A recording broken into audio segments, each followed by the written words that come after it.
Sa isang J. Kamote,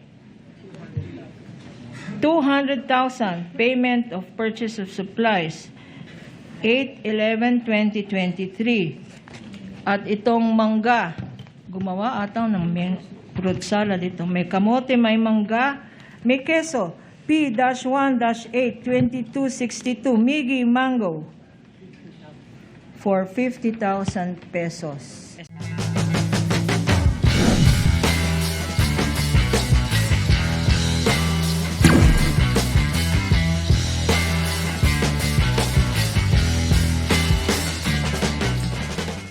Sa pagpapatuloy ng pagdinig kaugnay ng usapin ng confidential funds, napag-usapan ng mga pangalan ng mga umano'y tumanggap ng naturang pondo. Kaugnay nito, nagpahayag ng puna si Attorney Lorna Kapunan tungkol sa isyung tinalakay sa pagdinig. Ano nga ba ang kanyang sinabi? At ano ang naging takbo ng talakayan? Narito ang buong detalye.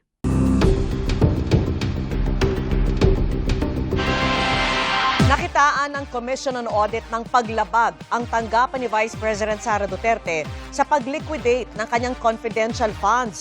Ito ang lumabas sa testimonya ng COA auditor na humarap sa impeachment trial kanina. Lumabas din na ginamit ng bise ang kanyang confidential funds sa mga aktibidad na hindi dapat. Nakatutok live si Sandra Aguinaldo. Sandra. Yes, Vicky, humarap nga po sa impeachment court ang opisyal ng Commission on Audit na bubusisi doon sa confidential fund ni Vice President Sara Duterte. At aniya, pinababalik na po sa OVP yung 375 million pesos na halaga ng confidential fund. At giit pa niya, may pananagutan ng bise sa naturang pondo. Sa isang J. Kamote, 200,000 payment of purchase of supplies, 8/11/2023.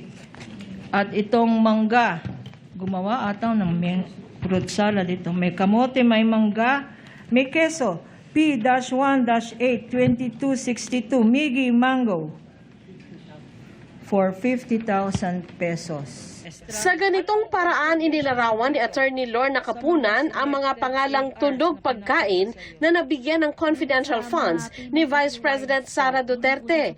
Mga pangalang nakalagay sa mga acknowledgement receipt na isinumite ng Office of the Vice President o OVP bilang patunay ng pinagbayaran ng confidential funds. Puna pa ni Prosecution Lawyer Kapunan, katunog ang iba pang mga pangalan sa ilang kilalang personalidad gaya ni Beth Revilla, Clarice Ontiveros, Jose Diokno Jr., John Lapid at Hanilet Camille C.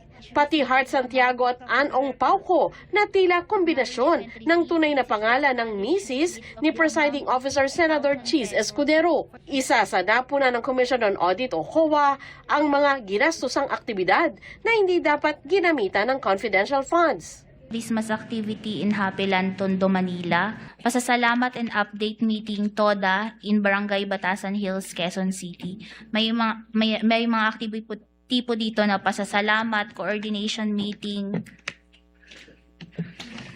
May mga tree planting po, distribution of wheelchairs, gift giving, medical mission, at iba pong activities ng mga satellite offices po ng Office of the Vice President. Nasa listahan ba yan, Your Honor, ng confidential activities base sa joint circular?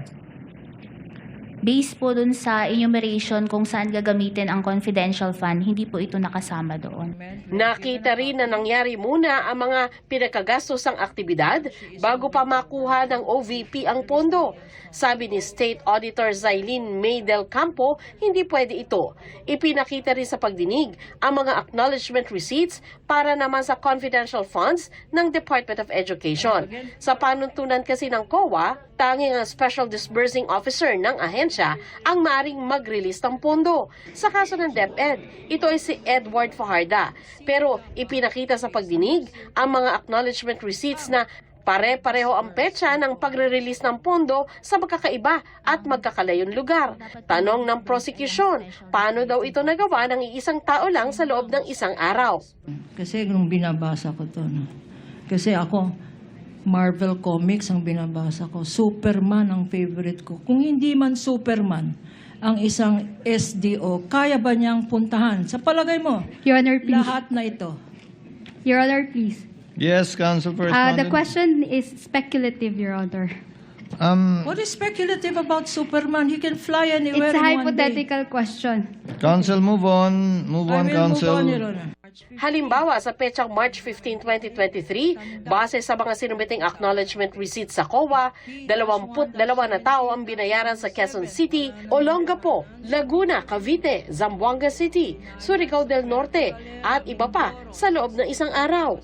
Ang may pananagutan daw dito, sabi ni Del Campo, 4 na opisyal ng DepEd sa pangunguna ni Vice President Sara Duterte bilang kalihim noon ng departamento. Sara Duterte, Vice President, may pananagutan.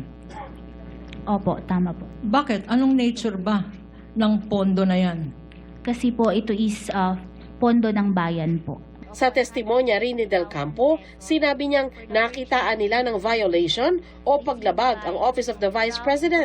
Tinukoy niya ang nasaksihan niyang testimonya noon ng Special Disbursing Officer ng DepEd na si Gina Acosta sa pagdinig sa Kamara. Doon sinabi ni Acosta na sa utos ni Vice President Duterte, ibinigay niya ang pondo sa punong security ng bise na ayon kay Del Campo ay hindi dapat dahil tanging ang Special Disbursing Officer lamang ang dapat humahawak ng pondo. By the directive po of BP Sara, binibigay niya kay Colonel Raymond Dante Pila Chica, head ng Vice Presidential Security and Protection Group, yung cash advance po for confidential fund. Under po kasi sa joint circular, it is the SDO na mag-disburse ng cash advance. This is a direct violation po ng joint circular, specifically yung item 6.1.1.